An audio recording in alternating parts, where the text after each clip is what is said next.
Film ini berkisah tentang iblis yang harus dikurung dalam talisman. Dr. Sean sedang mencari tahu apakah di rumah pelanggannya itu ada hantu atau tidak. Karena tidak ada hantu, jadi ia berpura-pura bahwa di rumah itu ada hantunya. Di sana, putri pemilik rumah tidak percaya sama omong kosong Dr. Sean. Lalu, Dr. Sean pun pergi ke arah tempat sebuah batu diletakkan. Dan akhirnya mereka menjadikan batu itu sebagai objek tempat yang didiami oleh hantu. Kemudian Dr. Sean dan anak buahnya mempersiapkan ritual pengusiran setan. Dan alasan keluarga itu memanggil mereka karena putri mereka tiba-tiba menjadi kasar dan pemarah. Acara pengusiran setan pun dimulai. Dr. Sean berakting dengan sangat baik dan keluarga itu sangat takjub dengan kemampuan Dr. Sean. Tapi ternyata semua hanyalah tipuan. Mereka sudah mempersiapkan semua, jadi tinggal tekan remote saja ya.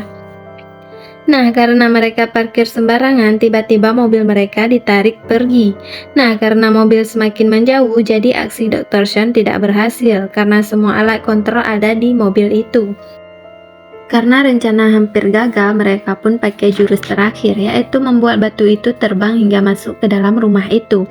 Dan akhirnya mereka pun berhasil meyakinkan pemilik rumah itu bahwa semua hantu yang menunggu batu itu sudah pergi. Aja.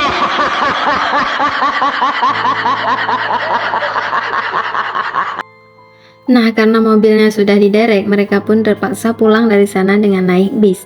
Tidak lupa juga dengan batu itu. Saat tiba di kantornya, Dr. Sean sedang menyimpan barang-barangnya dan di ruangan lain anak buahnya sedang menelpon ya. Lalu tiba-tiba masuk seorang wanita dan anak buahnya melapor kalau mereka kedatangan klien baru. Awalnya Dr. Sean menolak karena ia pikir wanita itu tidak mampu membayarnya. Tapi setelah wanita itu menunjukkan uangnya, Dr. Sean langsung tergiur kan. Wanita itu bernama Yokyung. Dan Yokyung pun mengajak mereka ke rumahnya karena adiknya yang kesurupan.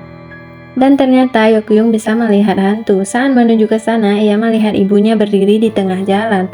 Dr. Sean dan rekannya sangat heran karena di desa itu dipenuhi kabut dan sangat menyeramkan. Dan orang-orang di sana juga agak aneh gitu. Saat tiba di rumah, Yokyung langsung memperlihatkan adiknya yang sedang dikurung di sebuah ruangan. Saat Dr. Sean mendekati anak itu, tiba-tiba gelang lonceng yang ada di tangannya berbunyi.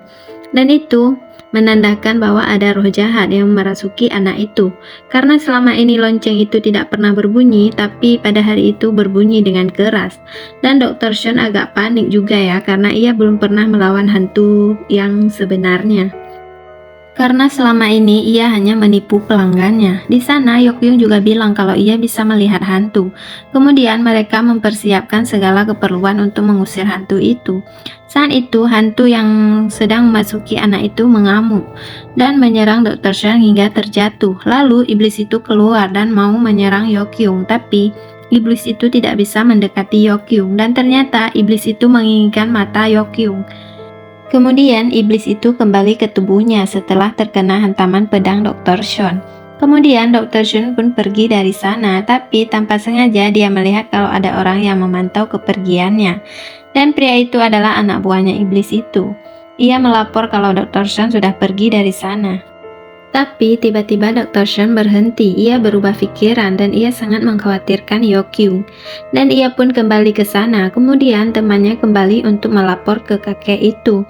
Kakek itu sangat mencemaskan Dr. Sean, lalu mereka pun berangkat ke sana. Dalam perjalanan, kakek itu bercerita tentang asal-usul Dr. Sean. Ternyata Dr. Sean cucu tertua dari penyihir terhebat di masa itu, yaitu Lord Wizard. Dan ternyata keturunan Lord Wizard yang terpilih yang bisa membuat mantra talisman adalah Dr. Sean. Dan Dr. Sean juga memiliki seorang adik. Suatu hari adiknya menghilang dan kakeknya menemukan sebuah mantra di bantal tidur cucunya itu. Dan mereka pun mengadakan ritual supaya cucunya bisa kembali. Dan ternyata kakeknya sedang diburu oleh iblis jahat yang ingin menjadi dewa dengan membunuh para penyihir hebat. Dan adiknya Dr. Sean menjadi umpan untuk memancing kakeknya ke perangkap. Dr. Sean melihat sendiri kematian kakek dan adiknya itu saat ia masih kecil. Di sisi lain, Yokyung sedang memandangi foto ibunya. Ia teringat saat ia melihat ibunya di jalan. Kemudian, datang seorang pria yang dirasuki ke rumahnya. Pria itu berusaha membunuh Yokyung. Tapi untung aja Dr. Shun tiba di sana tepat waktu untuk menolong Yokyung. Kemudian Dr. Shun bergegas memeriksa bantal tidurnya adiknya Yokyung dan benar saja ada jimat di sana.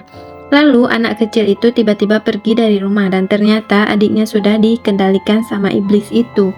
Dr. Shun dan Yokyung berusaha mengejar adiknya, tapi mereka dihadang sama anak buah iblis itu.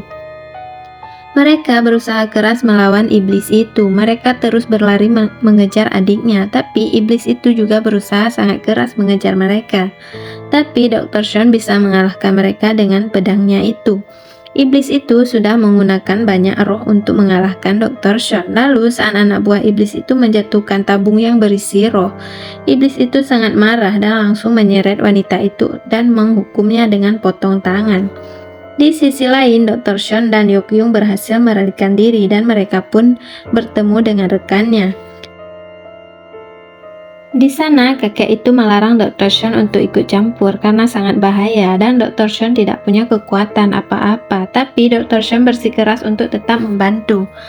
Lalu Dr. Shun menunjukkan jimat itu dan kakek itu membawanya ke peramal ternama untuk mencari tahu tentang jimat itu dan keberadaan adiknya Yokyung. Dan mereka pun sampai di tempat peramal itu. Di sisi lain, adik Yokyung sedang disiapkan untuk acara ritual gitu ya. Di tempat peramal itu sedang membaca mantra, lalu kemudian dewa wanita itu muncul di sana dan dewa itu langsung memasuki tubuh peramal itu.